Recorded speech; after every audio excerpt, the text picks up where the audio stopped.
தரங்கம்பாடி அருகே கிள்ளியூர் அதிமுக கிளை செயலாளர் வினோத்குமார் தலைமையில் 50க்கும் மேற்பட்டோர் திமுகவில் இணைந்தனர்.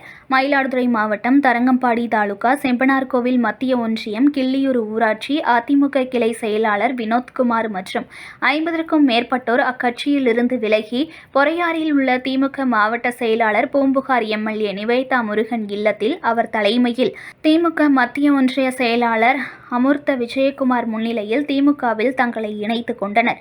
இளைஞர்கள், பெண்கள் என ஆர்வத்துடன் இணைந்தனர். அவர்களுக்கு திமுக சார்பில் வேஷ்டி, புடவை, கட்சி துண்டு அணிவிக்கப்பட்டு வரவேற்பு அளிக்கப்பட்டது. கட்சி நிர்வாகிகள் பலர் நிகழ்ச்சியில் கலந்து கொண்டனர். செய்திகளை உடனுக்குடன் தெரிந்து கொள்ள லைக் பண்ணுங்க, ஷேர் பண்ணுங்க, சப்ஸ்கிரைப் பண்ணுங்க, மறக்காம கமெண்ட் பண்ணுங்க.